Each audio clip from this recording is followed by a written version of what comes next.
السلام علیکم ورحمۃ اللہ وبرکاتہ۔ الحمد للہ العزیز الغفار، والصلاة والسلام علی سید الابرار، اما بعد، اعوذ باللہ من الشیطان الرجیم، من حمزہ ونفخہ ونفثہ، بسم اللہ الرحمن الرحیم۔ فَبِأَيِّ آلَاءِ رَبِّكُمَا تُكَذِّبَانِ۔ قال النبی صلی اللہ علیہ وسلم: اغتنم خمسا قبل خمس، شبابك قبل حرمك، وصحتك قبل سقمك، وفراغك قبل شغلك، وغناك قبل فقرك، وحیاتك قبل موتك، او كما قال علیہ الصلوۃ والسلام۔ حمد و ثنا درود و سلام کے بعد اللہ تعالیٰ کا فضل و احسان ہے الحمدللہ، ان مشکل ترین دنوں میں آپ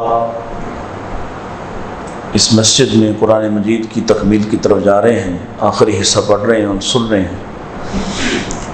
اللہ تعالیٰ اس وبا کو، اس فضا کو دور فرمائے اور مساجد کی رونق پہلے کی طرح، پہلے سے بڑھ کر بحال فرما دے۔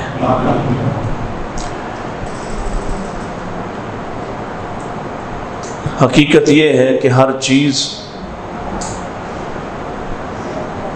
اللہ کی نعمت ہے، اللہ کا احسان ہے۔ آج ایک بڑا تکلیف دہ، بڑا المناک سانحہ ہوا ہے۔ اس کی تکلیف اپنی جگہ، وہ جاں بحق ہونے والے افراد اور ان کے خاندانوں کے ساتھ ہمارے دلی جذبات ہیں، لیکن ہر واقعہ اپنے اندر ایک عبرت رکھتا ہے، ایک نصیحت رکھتا ہے۔ آپ اندازہ لگائیں کہ سامنے رن وے اسے دکھائی دے رہا ہے اور 1-1.5 منٹ کے اندر وہ زمین پر ہونا تھا، اور لوگ ظاہر ہے کہ اپنے سامان کو اٹھانے کی تیاریاں کر رہے ہوں گے کہ ایسے میں جو جہاز زمین پہ اترنے والا تھا وہ اپنی ساری سواریوں اور اپنے سارے مسافروں سمیت آسمان کی طرف سفر کر گیا ہے۔ اسی لیے رسول اکرم صلی اللہ علیہ وسلم کا فرمان میں نے آپ کے سامنے رکھا ہے کہ جو وقت مل جائے، جو نعمت میسر ہو، اس کی قدر کرو، اس کو غنیمت سمجھو اور اس سے صحیح طور پر فائدہ اٹھا لو۔ اللہ تعالیٰ ہر نعمت سے متعلق سوال کر سکتے ہیں، ہاں یہ دعا ہمیں ضرور کرنا چاہیے کہ وہ ہم سے سوال نہ کرے، اس لیے کہ ہم جواب دینے کے لائق نہیں ہیں۔ اور سچ پوچھیں تو یہ سوال جو اللہ نے کرنا ہے اور جو اللہ کر سکتا ہے، اس کا خوف اس قدر زیادہ ہے کہ انبیاء علیہم السلام بھی اللہ سے ڈرتے ہیں اور انہیں بھی اس بات کی فکر اور پریشانی ہے۔ بلکہ وہ حدیث یاد کیجئے کہ جس میں امتیں مختلف انبیاء کے پاس جائیں گی، مختلف نبیوں کے پاس جائیں گی، اور جو میدان حشر کی سختیاں اور میدان حشر کی جو تکلیف اور جو اذیت ہے، اس سے جان چھڑانے کے لیے اور اس سے نجات پانے کے لیے اپنے اپنے نبیوں کے پاس جائیں گی اور ان سے جا کے کہیں گے کہ ہمارے لیے اپنے رب سے سفارش کرو کہ اس یہاں سے ہمیں نجات دے دے، چاہے اس کا کچھ بھی فیصلہ ہو جائے، چاہے جہنم بھیج دیا جائے، لیکن یہاں میدان حشر سے ہمیں نجات مل جائے۔ تو انبیاء علیہم السلام کیوں نہیں جائیں گے اللہ کے سامنے؟ کہ ہر کسی کو اپنی کوئی بات ذہن میں ہوگی اور ہر کوئی اللہ سے ڈر رہا ہوگا کہ کہیں مجھ سے اس بابت نہ پوچھ لیا جائے، کہیں مجھ سے اس خطا کا نہ پوچھ لیا جائے جو معاف بھی کی جا چکی ہے، جو پہلے بھی گناہ نہیں تھی، وہ صرف خطا ہی تھی۔ انبیاء علیہم السلام سے گناہ نہیں ہوتا، اللہ ان کو محفوظ رکھتا ہے، اور انہوں نے اللہ سے مغفرت مانگ بھی لی، بخشش مانگ بھی لی، پھر بھی وہ اللہ کے سامنے نہیں جائیں گے۔ اور نبی علیہ الصلوۃ والسلام ارشاد فرماتے ہیں کہ میں پل صراط پہ اپنی امت کے ساتھ کھڑا ہوں گا کہ عیسیٰ علیہ السلام جماعت انبیاء کے ساتھ آئیں گے اور آ کے کہیں گے کہ اے محمد صلی اللہ علیہ وسلم، یہ انبیاء کی جماعت ہے اور آپ کے پاس آئی ہے اور آپ سے درخواست کرتی ہے کہ آپ اللہ سے درخواست کیجئے کہ لوگ میدان حشر میں پریشان ہیں، بہت مشکل حالات ہیں، گھبراہٹ طاری ہے، تو آپ اللہ سے درخواست کیجئے کہ اللہ حساب شروع کر دے، اللہ حساب شروع کر دے تاکہ اس میدان حشر کی سختیوں سے نجات حاصل کر سکیں۔ اور سوال سے ڈریں گے، اور صرف رسول اللہ صلی اللہ علیہ وسلم کی ذات اقدس ہے جو اللہ کے سامنے سجدہ ریز ہو کر اللہ سے درخواست کریں گے۔ گویا اللہ نعمتوں کے متعلق سوال کر سکتا ہے، جیسے اس نے کہا فَبِأَيِّ آلَاءِ رَبِّكُمَا تُكَذِّبَانِ، یعنی جب پوچھا جائے گا تو تم کیسے انکار کر پاؤ گے، کس کس نعمت کا انکار کرو گے؟ جسے آج تم نعمت نہیں سمجھتے وہ سب بھی نعمتیں ہیں۔ اگر تم اپنا تصور ٹھیک کر لو، اپنی سوچ درست کر لو، اپنی فکر صحیح کر لو، تو تمہاری ایک ایک سانس نعمت ہے۔ یہ ایک سانس کتنی قیمتی ہو سکتی ہے۔ آج ان جاں بحق ہونے والے طیارہ حادثہ کے اندر کوئی ان سے جا کے عالم برزخ میں پوچھے کہ ایک سانس کتنی قیمتی ہوتی ہے، ایک سانس کا فیصلہ کتنا قیمتی ہو سکتا ہے، کوئی مرنے والے سے پوچھ لے۔ اللہ اکبر۔ تو پیارے حبیب علیہ الصلوۃ والسلام نے فرمایا کہ 5 کو 5 سے پہلے غنیمت جانو۔ آج کی اس مختصر سی مجلس میں آپ نے یہ 5 یاد کرنی ہے کہ یہ 5 بہت بڑی نعمت ہے، اسی لیے پیارے حبیب نے اس طرف اشارہ فرمایا ہے، اغتنم، غنیمت جانو، فائدہ اٹھا لو، ان کو بہت قیمتی سمجھو۔ سب سے پہلی بات جو آپ نے ارشاد فرمائی، فرمایا شبابک قبل حرمک، اپنی جوانی کو بڑھاپے سے پہلے غنیمت سمجھ۔ تھوڑا بولنا پسند کریں گے؟ اے سی بہت اچھا ہے، بہت اچھی فضا ہے، ٹھنڈا موسم ہے، لیکن تھوڑا بولیں اور میرے کہنے پہ تھوڑی دیر کے لیے یہ اتار دیں، انشاءاللہ کچھ نہیں ہوتا۔ اللہ تعالیٰ کے حوالے کریں اپنے آپ کو۔ اغتنم خمسا قبل خمس، 5 کو 5 سے پہلے غنیمت سمجھو۔ گویا پہلی 5 نعمتیں ہیں اور اگلی 5 آزمائش ہے، ابتلا ہے، وہ بھی یعنی بیماری بھی، یعنی بڑھاپا بھی، یعنی تنگ دستی بھی، یہ بھی نعمت بنائی جا سکتی ہے اللہ کا شکر ادا کر کے، لیکن یہ تھوڑا مشکل کام ہے، یہ ذرا مشکل کام ہے۔ اور اگر ان میں اللہ کا شکر ادا کیا جائے، ابتلا میں اللہ کا شکر ادا کیا جائے، مصیبت میں اللہ کا شکر ادا کیا جائے، تو پھر بات ذرا اور طرح کی حاصل ہوتی ہے، پھر لذتیں کچھ اور ملتی ہیں، لیکن وہ عمومی عامت الناس کے لیے نہیں ہے، لوگ اس امتحان میں ناکام ہو جائیں گے۔ لہذا جو آسان بات ہے اس کو ہی غنیمت جان لو۔ اغتنم خمسا قبل خمس، پہلی 5 زیادہ ضروری ہیں اور پھر یہ اہم بھی ہیں۔ مثلا پہلی شبابک قبل حرمک، اپنے بڑھاپے سے پہلے جوانی کو غنیمت جانو۔ جوانی کو، اب جوانی کتنی بڑی نعمت ہے، ہمارے ان بزرگوں سے پوچھ لیں کس کام کے لیے ہے؟ جوانی کا صحیح فائدہ اٹھا، غنیمت، اس کو غنیمت کیسے بنایا جا سکتا ہے؟ وہ دوسروں کے لیے عذاب بن جائے، اس کی طاقت، قوت، اختیار، اس کی صلاحیت دوسروں کے لیے آزار بن جائے، یہ تو غنیمت نہیں ہے، یہ تو نعمت نہیں ہو سکتی۔ ایسا جوان تو لوگوں کے لیے کبھی بھی نعمت نہیں ہو سکتا، خود اپنے لیے نعمت نہیں ہے، وہ ایسا بوجھ اپنے اوپر لاد رہا ہے جس کو اٹھانے کی سکت اس میں نہیں ہے۔ اگر نہیں سمجھ آتا تو قرآن مجید سے پوچھ لو، جہنمی جب جہنم کے اندر جائیں گے تو یہ کیا کہیں گے؟ ربنا اصرف عنا عذاب جہنم ان عذابها كان غراما، اللہ یہ عذاب تھوڑا سا کم کر دے، یہ بہت بھاری بوجھ ہے، یہ نہیں اٹھایا جاتا۔ جوانی کیا کرنا تھا اس میں، اس سے کیا کام لینے تھے، کیسے اللہ کو راضی کرنا۔ بڑھاپا کیا کرتا ہے، بڑھاپے میں آدمی کن کاموں سے محروم ہو جاتا ہے جو جوانی میں حاصل ہوتے ہیں۔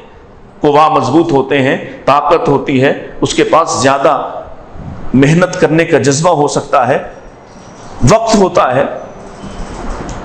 اب یہ کتنے سارے بزرگ ہیں بیچارے،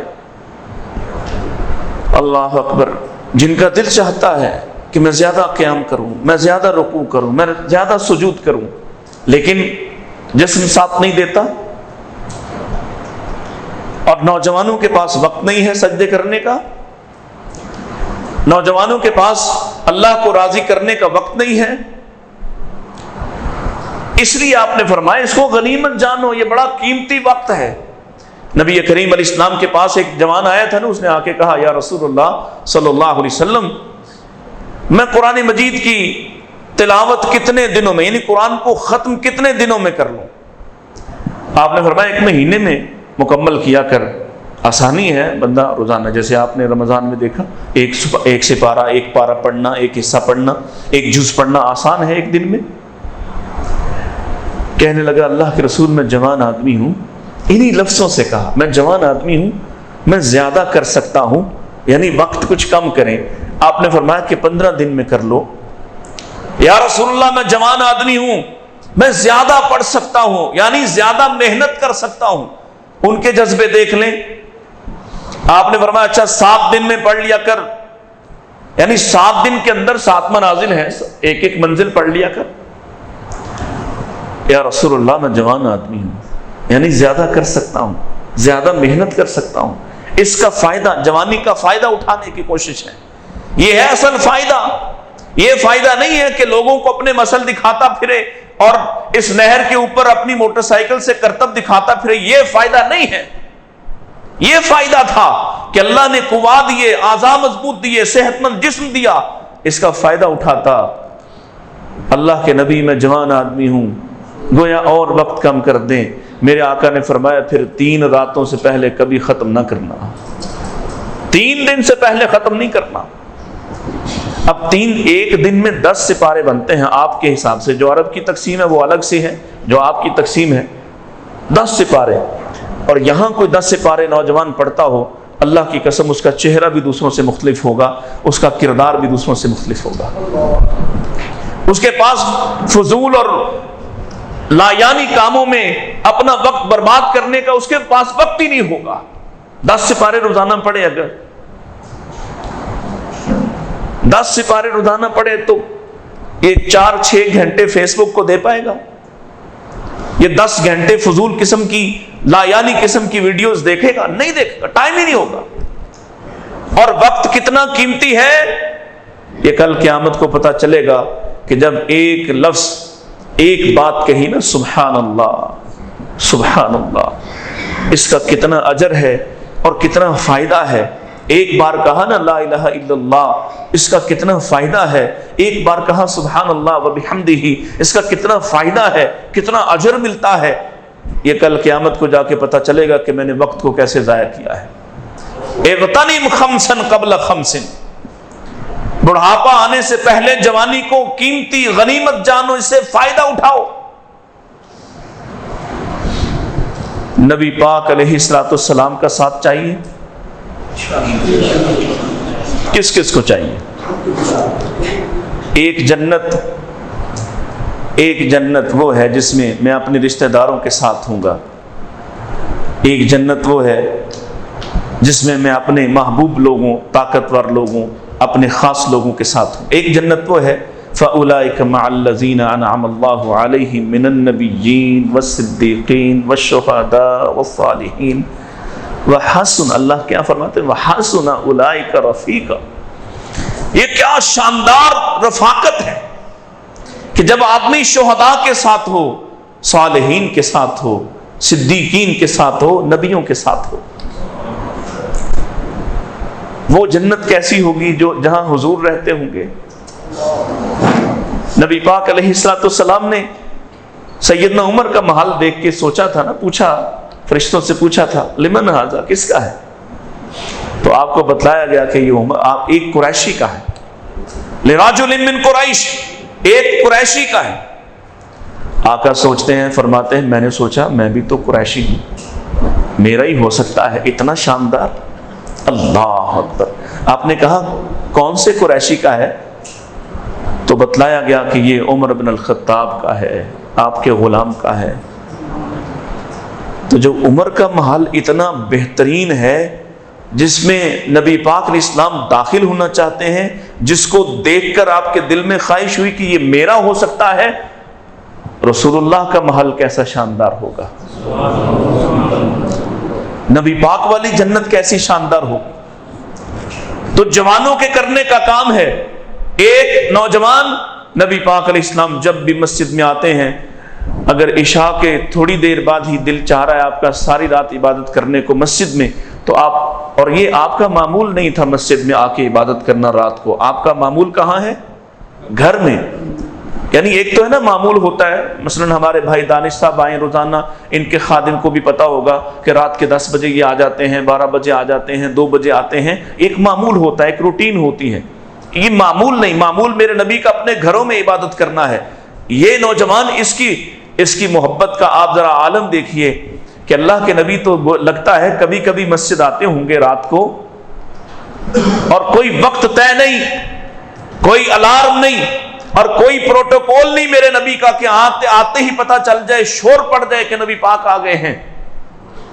رسول اللہ صلی اللہ علیہ وسلم رات کے کسی پہر آتے ہیں، کبھی پہلی رات کے حصے میں آ جاتے ہیں، کبھی درمیانی رات کے حصے میں آتے ہیں، کبھی آخری حصے میں آتے ہیں، لیکن ایک بات کامن ہے، وہ کیا کہ آپ جب بھی آتے ہیں یہ نوجوان مستعد کھڑا ہوتا ہے، رسول اللہ کا انتظار کر رہا ہے۔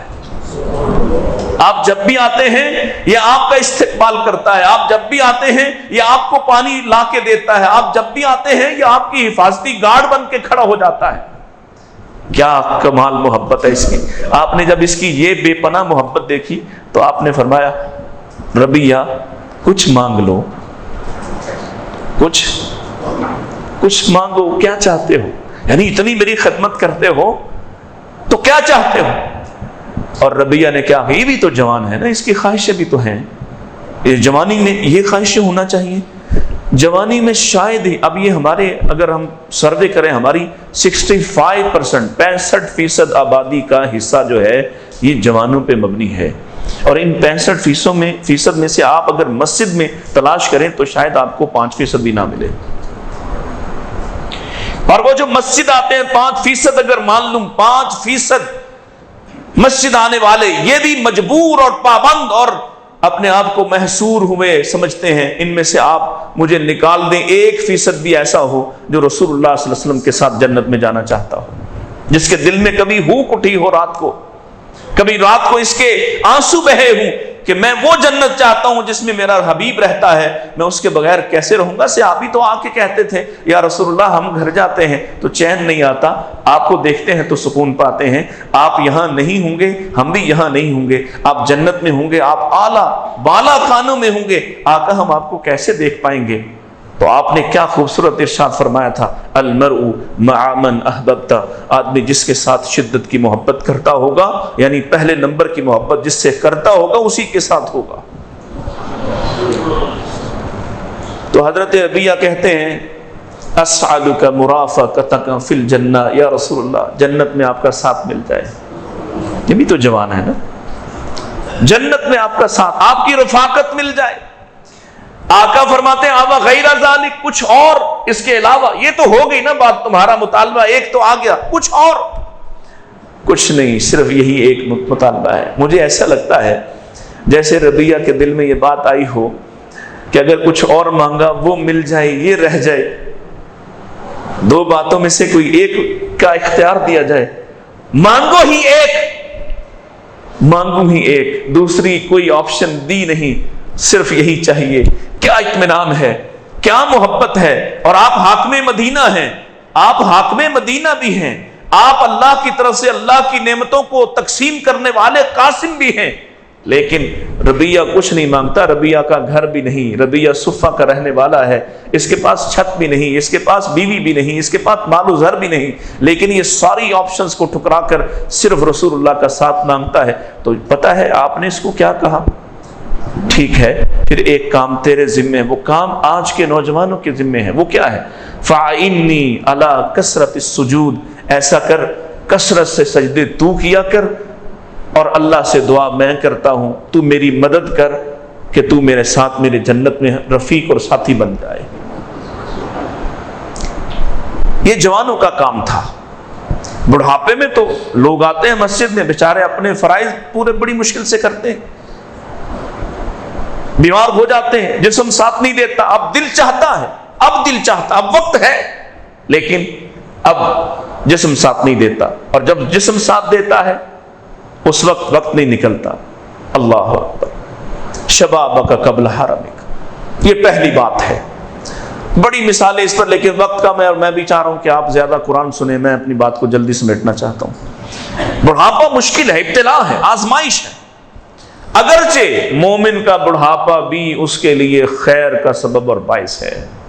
مومن کا بڑھاپا، اگر بڑھاپا ایمان والا ہو تو وہ بہت ہی خیر والا ہے۔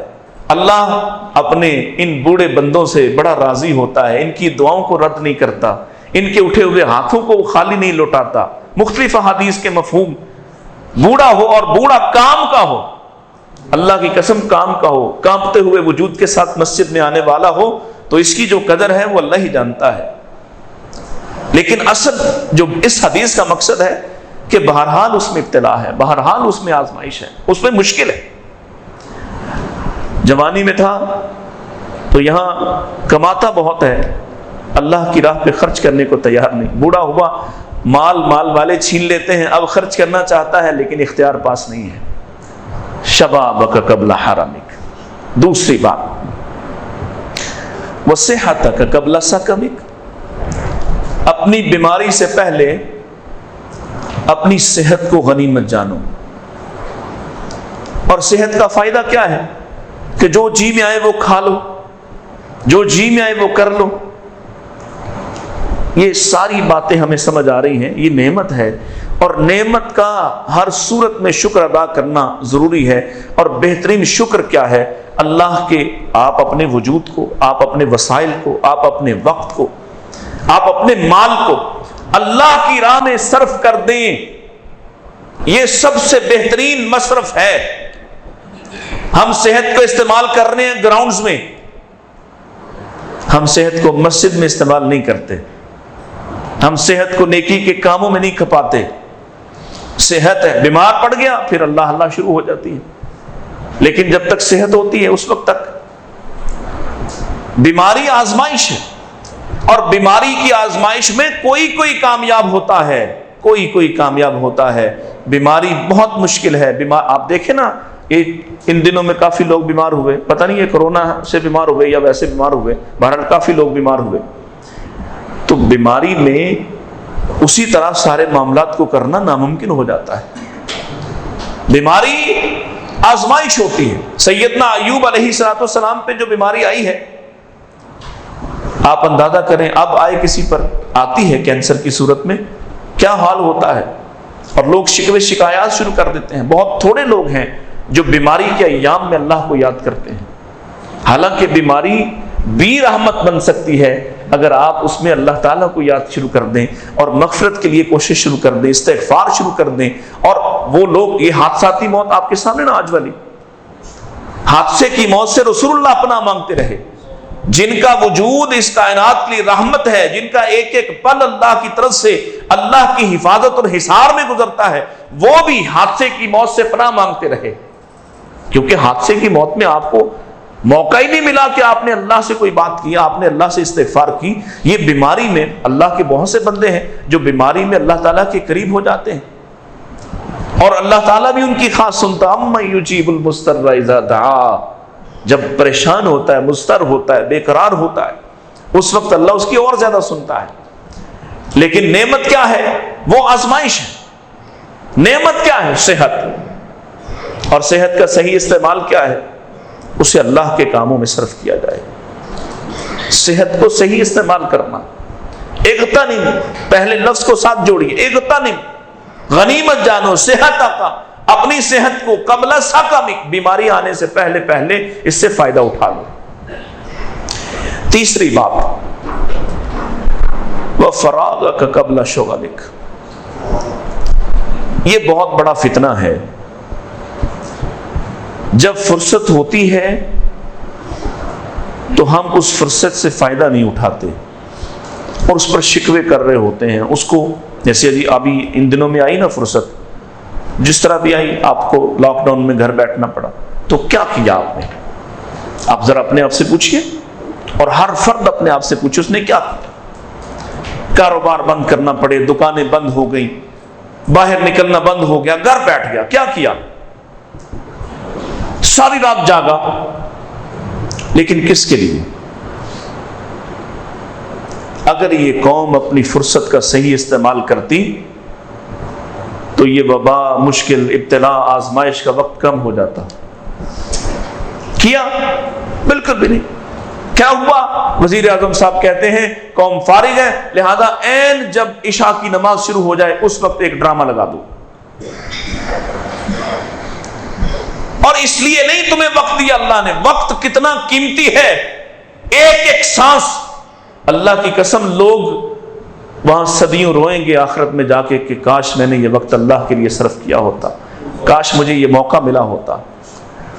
کافر، فاسق، فاجر، منافق جب مرنے لگتا، قرآن کہتا جب موت اس کے پاس آتی، موت کا فرشتہ سامنے آ کے کھڑا ہوتا، پھر یہ کہتا فَيَقُولَ رَبِّ لَوْلَا أَخَّرْتَنِي إِلَىٰ أَجَلٍ قَرِيبٍ. تھوڑا سا وقت دے دو، تھوڑا سا مہلت مل جائے، ایک لمحہ مل جائے. کیا کرو گے اس ایک لمحے میں؟ فَأَصَّدَّقْ، صدقہ کروں گا، وَأَكُن مِّنَ الصَّالِحِينَ، سارے لوگوں کے ساتھ ہو جاؤں گا. لیکن یہ فراغت جو مل گئی اور ملی ہوتی ہے اور مل سکتی ہے اور نکالی جا سکتی ہے. 6 گھنٹے کا میچ دیکھ لیتا ہے. کیوں جی بٹ صاحب؟ 6 گھنٹے سے بھی وہ زیادہ ہوتا ہے لمبا، میرا خیال ہے. اب تو کافی عرصہ ہو گیا، بھول ہی گیا کتنا لمبا ہوتا ہے. 8 گھنٹے کی میچ کو دیکھ سکتا ہے، 6 گھنٹے کی فیلڈنگ کر سکتا ہے. سخت ترین موسم میں، گرمی میں، سر پر کچھ نہ پہنے دھوپ میں کھڑا ہو سکتا ہے. اپنی فرصت کو وہاں استعمال کر سکتا ہے. اے سی والی مسجد میں آدھا گھنٹہ عبادت نہیں کر سکتا. کس کا قصور ہے؟ فراغ کا قبل شغلک. صحابہ کو فرصت ملتی تو کیا کرتے؟ کیوں اللہ نے ان کو اتنے مقام دیے؟ فرصت ملتی تھی تو کیا کرتے تھے؟ کہاں جاتے تھے؟ کون سے کھیل میں مصروف ہوتے تھے؟ پتا چلا ان دنوں میں آن لائن لڈو کھیلنے پر پوری قوم نے سب سے ریکارڈ توڑ دیے. اس پر ہنسوں، اس پر ہنسیں کہ روئیں کہ کاش یہ قوم اللہ سے استغفار میں ریکارڈ توڑتی، کاش یہ اللہ کے سامنے رونے میں ریکارڈ توڑ دیتی. اس نے ارطغرل ڈرامہ دیکھنے میں ریکارڈ توڑ دیے ہیں. اچھا تو یہ ریکارڈ اسی لیے ہے نا، تم توڑو ریکارڈ، یہ کھیلتے رہو ریکارڈ. پھر ایک وقت آئے گا اللہ کے سامنے تم جاؤ گے اور تم کہو گے کہ ایک وقت، ایک لمحہ مل جائے، ایک لمحہ مل جائے. ایک لمحہ کتنا قیمتی ہے. فرصت کے لمحات مصروفیت سے پہلے، مشغولیت سے پہلے، مجبوریوں سے پہلے کتنے قیمتی ہیں، تمہیں پتہ چل جائے. نبی پاک علیہ الصلوۃ والسلام کو فرصت ملتی ہے تو آپ کیا کرتے تھے؟ جو ہمارے لیے اسوہ حسنہ. مسجد میں آئے ہیں، صحابی کہتا ہے آپ نماز شروع کر چکے تھے، باہر سے آیا، آپ نماز میں کھڑے ہیں، آپ نماز پڑھ رہے ہیں. اس کا دل چاہا چلو نبی کے ساتھ مل جاتا ہوں، آپ کی تلاوت سنتا ہوں. ساتھ کھڑا ہوا، کہتا ہے اللہ کے نبی البقرہ پڑھ رہے تھے. اللہ اکبر. اللہ ہمارے بھائی دانش صاحب کو سلامت رکھے، اتنا خوبصورت پڑھا. میں اتنا تھکا ہوا تھا لیکن یقین کریں سکون آ گیا ہے. البقرہ کہتا ہے میرے دل میں آیا، حدیث کے الفاظ، اللہ کے نبی 100 آیتیں پڑھ لیں گے، 100 پڑھ کے آپ رکوع میں چلے جائیں گے. آیا تو شوق سے تھا. کھڑا ہوا، ساتھ آقا نے پوری البقرہ پڑھ دی. اب سوچتا ہے کہ اب رکوع میں جائیں گے، آپ نے النساء شروع کر دی. اب سوچتا ہے کہ ادھر البقرہ ختم کی ہے تو النساء بھی ختم کر کے رکوع کر لیں گے. النساء ختم ہوئی، آپ نے آل عمران شروع کر دی. کتنے پارے بنتے ہیں شیخ؟ 5.25 پارے، 5.5 پارے کے قریب. ایک رکعت. میرے رسول اپنا وقت ضائع نہیں کرتے. جو میرے اور تمہارے لیے اسوہ حسنہ ہے وہ اپنی فرصت کے لمحات کو ضائع نہیں کرتے. 5.25 پارے کی ایک رکعت. صحابی کہتا ہے پھر رکوع میں گئے، رکوع بھی اتنا ہی لمبا جتنا آپ کا قیام تھا. پھر سجدے میں گئے، سجدہ بھی اتنا ہی لمبا جتنا آپ کا قیام تھا. مجھے بتاؤ، یہ ہے اصل فائدہ اٹھانا وقت سے. سیدہ عائشہ رضی اللہ عنہا فرماتی ہیں نبی پاک علیہ السلام گھر تشریف لائے، میری باری تھی، آج رات میرے پاس آپ نے ٹھہرنا تھا، اور آپ کی عادت مبارکہ یہ تھی کہ آپ جب گھر میں تشریف لاتے تو ہنستے ہوئے، کھلکھلاتے ہوئے، مسکراتے ہوئے چہرے کے ساتھ داخل ہوتے. زمانے بھر کی مشکلات ہیں نبی پاک کو، چاروں طرف سے آپ کے دشمن ہیں.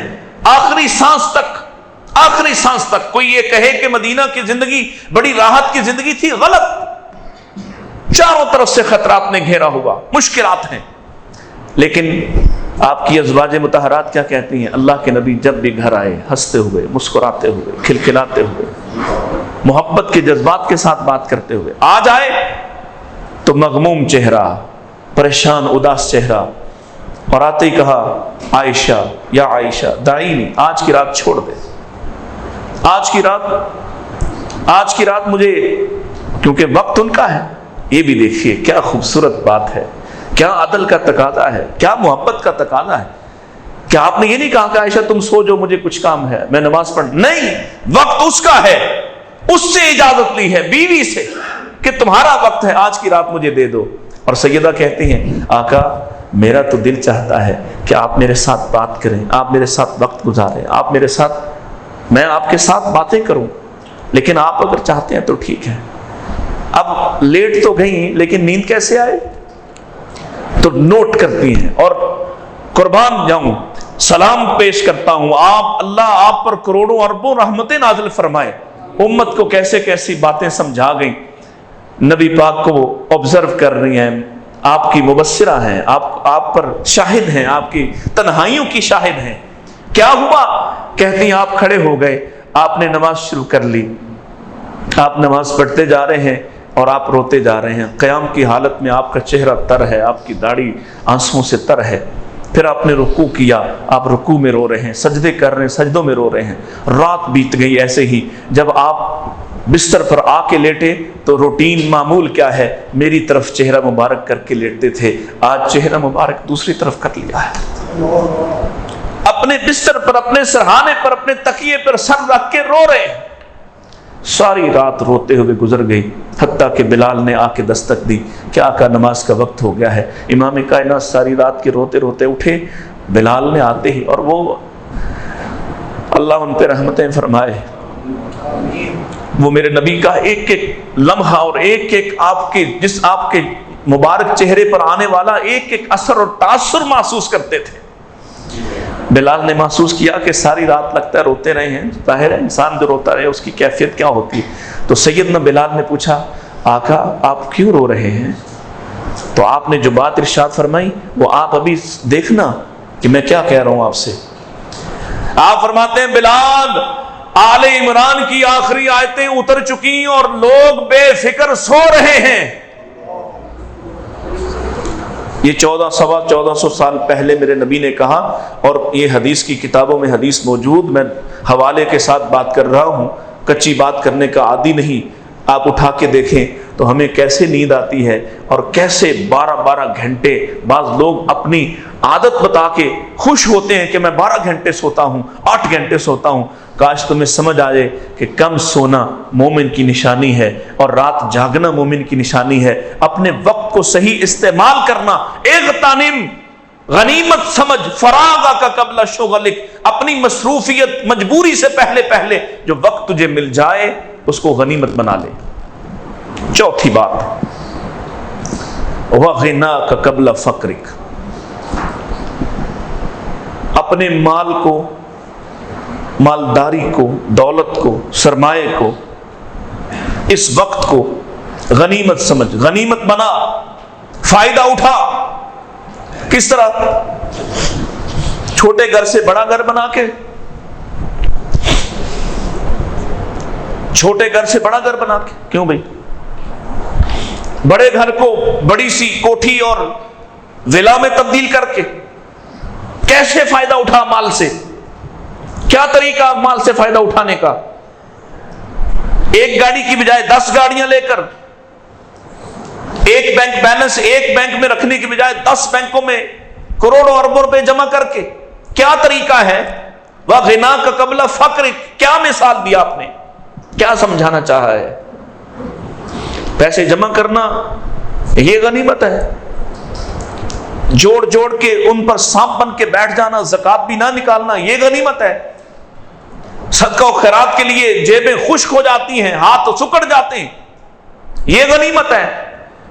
آج تمہیں اللہ کی قسم مولوی بڑے برے لگتے ہیں کہ یہ پیسے مانگتے ہیں، یہ تم سے کہتے ہیں کہ مسجد کو یہ ضرورت ہے، مدرسے کو یہ ضرورت ہے، یہ تم سے کہتے ہیں فلاں کام اور بھی کرنے والا ہے، آج تمہیں بڑے برے لگتے ہیں۔ اگر کوئی صحیح لگانے والا نا، اس کو نہ برا جان، وہ تیرا محسن ہے، وہ تیرا محسن ہے جو تجھے رہنمائی دیتا ہے، جو تجھے جگانے کی کوشش کر رہا ہے، تجھے جگانے والا تیرا محسن ہے۔ ایک وقت آئے گا، حدیث میں آتا ہے، آپ کے اسپیکر نے مجھے تھکا دیا ہے، بہت سخت ہے، بس اب نہیں، آواز کا نہیں ایشو، آپ ہو گیا، اور آخری حصہ ہے۔ رسول اللہ صلی اللہ علیہ وسلم ارشاد فرماتے ہیں، سب سے آخری جو جہنمی ہوگا نا، سب سے ہلکا عذاب جس کو دیا جائے گا، اس سے اللہ تعالیٰ مخاطب ہوں گے اور کہیں گے، اگر تجھے ساری دنیا کا مال و متاع دیا جائے تو تو وہ سارا خرچ کر کے جہنم سے بچنا چاہے گا؟ یہ جو سب سے کم جس کو عذاب دیا جا رہا ہے نا، یہ کہے گا کہ ہاں، اگر مجھے ساری دنیا کے زر و جواہر دیے جائیں اور مجھے کہا جائے کہ یہ خرچ کر کے جہنم سے بچ جا، تو میں بچنے کی کوشش کروں گا، سب کچھ خرچ کر دوں گا۔ یہاں کرتا ہے، یہاں آپ کہہ لیں کہ اللہ وعدہ کر رہا ہے، تو لگا تو صحیح میرے راستے میں، میں تجھے بدلہ بھی دوں گا اسی دنیا میں۔ یہاں اعتبار نہیں کرتا۔ وغناک قبل فقرک، جب مال ہوتا ہے نا، ابھی میں بات کر رہا تھا نا، جب بڑھاپا آتا ہے نا، تو بابا جی نے جو کمایا ہوتا ہے، وہ دکانیں، وہ پلازے، وہ سب کچھ، اس پر بیٹے بیٹھ جاتے ہیں اور بابا جی کو گھر بٹھا دیا جاتا ہے۔ ساری زندگی کمانے والا اب اختیار نہیں رکھتا اس میں سے خرچ کرنے کا، اور کہیں فیصلہ کر لے غلطی سے، میں نام نہیں لیتا، یہاں لاہور ہی کی بات ہے اور اہل حدیثوں کی بات ہے کہ بابا جی نے ایک مسجد کو، ایک مدرسے کو کچھ لاکھ دینے کا وعدہ کر لیا، چیک جاری کر دیا، تینوں پتہ لگ جانا، بابا جی فوت ہو گئے۔ ہائے میرے اللہ، اللہ ایسی بدبخت اولاد نہ کسی کو دے۔ اور مرنے کے بعد تو باپوں کی باتوں کو اور قدر و قیمت دینا چاہیے تھی، باپ کے مرنے کے بعد تو اس کی عزت کو اور بڑھانا چاہیے تھا۔ کچھ عرصے بعد ہمارے وہ بھائی جن کو وہ چیک دیا تھا، انہوں نے زمین مدرسے کے لیے خریدی تھی، وہ لے کر گئے چیک کہ جناب یہ آپ کے والد نے مجھے دیا تھا، وہ اس سے پہلے وفات پا گئے، میں نے ان دنوں میں کیش نہیں کروانا چاہا کہ یہ موقع مناسبت اچھی نہیں ہے۔ تو انہوں نے کہا کون سا چیک؟ ہمارا باپ تو اس کا تو دماغ چل گیا تھا آخری دنوں میں، وہ ایسے ہی لوگوں کو بانٹتا پھرتا تھا۔ غناک قبل فقرک، جب اختیار تیرے پاس ہے۔ پیارے نبی بیٹھے ہوئے ہیں اور آپ نے فرمایا بھائی جہاد کے لیے مال چاہیے، ہم نے جہاد پر جانا ہے۔ مسجد کے کسی کونے سے عثمان اٹھے ہوں گے اور اٹھ کے کیا کہا ہے جو صدیوں تک یاد رکھا جائے گا، یا رسول اللہ 100 اونٹ میری طرف سے، اس کے اوپر اس کی پالان میری طرف سے، اس کے اوپر بیٹھنے والے مجاہد کا سامان میری طرف سے، مجاہد کے کھانے پینے کا انتظام میری طرف سے۔ پھر اعلان کیا، پھر اور کوئی اٹھا نہیں اٹھا۔ تاریخ یہ بتاتی ہے کہ عثمان اٹھتے رہے، دوسری بار، تیسری بار، چوتھی بار، پانچویں بار، چھٹی بار، ساتویں بار، آٹھویں بار، نویں بار، ایک مجلس میں 9 بار اٹھے۔ ہر بار 100 اونٹ کا، اس پر بیٹھنے والوں کے سامان تک، اس کا اسلحہ تک، سب کچھ دینے کا اعلان کرتے رہے۔ اللہ اکبر۔ اور میں کہتا ہوں کہ سید سلمان ندوی پہ اللہ رحمت کرے، وہ لکھتے ہیں، تبصرہ کرتے ہیں کہ اس روز لگتا ہے عثمان کے پاس تھے ہی 900 اونٹ، کہ اگر اور ہوتے تو عثمان اور کا اعلان کرتے ہیں۔ اس روز لگتا ہے تھے ہی 900 اونٹ، اور جب اونٹ ختم ہو گئے تو گھر چل دیے، اور گھر سے بعض لوگوں نے کہا 6000 درہم، بعض نے کم زیادہ لکھے ہیں، وہ لا کے نبی پاک کی گود میں ڈال دیے۔ آپ ایسے ہاتھوں پہ پلٹتے جاتے ہیں اور کہتے ہیں قد عثمان، بس بس عثمان، کمال کر غنا کا قبل فقرک۔ کبھی آپ نے سنا کہ میرے عثمان پر کیسے بھی مشکل حالات آئے ہوں تو کبھی عثمان غربت میں فوت ہوئے؟ عثمان نے آخری دن بھی 600 غلام اپنے گھر سے رخصت کیا اللہ کی راہ میں، سب کچھ قربان کر کے۔ جو ایک اونٹ چھوڑا تھا وہ ایک اونٹ رہ گیا آپ کے گھر میں، وہ حج پہ جانے کے لیے رکھا ہوا تھا، سارا مال دنیا میں دے گئے۔ اور آج سعودی گورنمنٹ وہاں آج بھی عثمان کے نام کا ایک اکاؤنٹ چلتا ہے، اور وہ باغ، وہ کھجوریں اور وہ پلازے اس سے بننے والے، وہ آج بھی عثمان ٹرسٹ کے نام سے سعودی گورنمنٹ غریبوں پر، مسکینوں پر خرچ کرتی ہے۔ دینے والے کبھی محتاج نہیں ہوتے، لیکن دینا کب ہے؟ جب تیرے ہاتھ میں ہے۔ جب دوسروں کے ہاتھ میں گیا تو ان کا ہو گیا، تیرا تو نہ رہا۔ وَغِنَاكَ قَبْلَ فَقْرِكَ۔ اور آخری بات، وَحَيَاتَكَ قَبْلَ مَوْتِكَ، وَحَيَاتَكَ قَبْلَ مَوْتِكَ۔ زندگی کتنی قیمتی ہے، زندگی کا ایک ایک پل کس قدر قیمتی ہے، موت سے پہلے اس کو غنیمت جانو۔ موت سے پہلے، موت آئی تو اس نے سب کچھ ختم کر دینا ہے، پھر تمہارے پاس سوچنے کا وقت بھی نہیں بچنا۔ اور یہ جو حیات ہے، حیات، توجہ کریں، بس آخری بات ہے میری، حیات کتنی قیمتی ہے، اور خاص طور پر اگر آپ اس کو آخرت کے زاویے سے دیکھیں تو یہ بہت قیمتی ہے، بہت ہی نایاب، جس کو میں اور آپ ضائع کر رہے ہیں۔ آخرت کی زندگی کتنے سالوں کی ہے؟ کوئی طے ہے کہ جی 2000 سال کی ہے، 50,000 سال کی، 2 لاکھ سال کی؟ کچھ طے ہے؟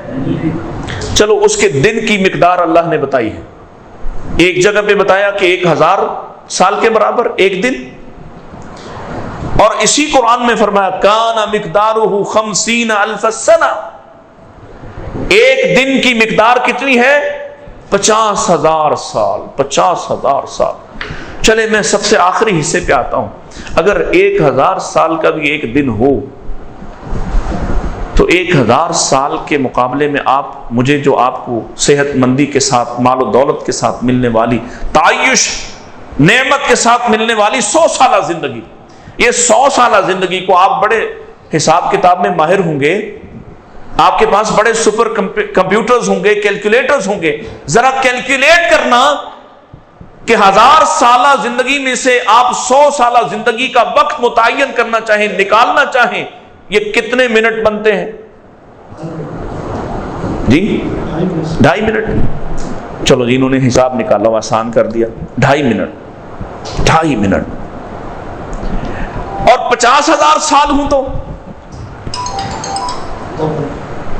50,000 سال ہوں، ایک دن 50,000 سال کا پہلا دن ہو تو آپ کی میری زندگی مجھے لگتا ہے ایک سانس ہی ہے، ایک ساعت ہی ہے، ایک گھڑی ہے جس میں مجھے اور آپ کو ایک فیصلہ کرنا ہے۔ اور اللہ فرماتے انا ہدیناہ السبیل اما شاکرم و اما کفورا.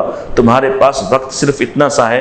تمہیں لگتا ہے کہ بہت وسیع دنیا ہے, بہت بڑی دنیا ہے, اسپیکٹرم بہت بڑا ہے, میرے پاس وقت بہت زیادہ ہے, میں جتنا چاہوں گزار کر بڑھاپے میں ٹھیک ہو جاؤں گا. اللہ کی قسم یہ ایک سانس ہے جس میں تم نے فیصلہ کرنا ہے کہ تم اللہ کی طرف ہو یا شیطان کی طرف ہو. وَحَيَاتَكَ قَبْلَ مَوْتِكَ, اس کو قیمتی سمجھو, غنیمت جانو. یاد رہیں گی باتیں؟ حدیث دوبارہ سے دہرا رہا ہوں اور آپ سنائیں گے مجھے. اغتنم خمسن قبل خمسن, پیارے نبی علیہ السلام کا فرمان, 5 کو 5 سے پہلے غنیمت جانو, قیمتی سمجھو, ان سے فائدہ اٹھاؤ. سب سے پہلا کیا تھا؟ شبابک قبل حرمک, جوانی بڑھاپے سے پہلے. وصحتک قبل سقمک, صحت بیماری سے پہلے. وفراغک قبل شغلک, فراغت فرصت مجبوری مشغولیت سے پہلے. وغناک قبل فقرک, مالداری غربت سے پہلے. اور آخری وحیاتک قبل موتک, زندگی موت سے پہلے. اللہ مجھے اور آپ کو اس حدیث کے مطابق, نبی علیہ الصلوۃ والسلام کے فرمان کے مطابق, ان غنیمتوں کو غنیمت بنانے کا اور جو ابتلا ہے اس سے بچنے کی توفیق عطا فرمائے. وآخر دعوانا ان الحمد للہ رب العالمین.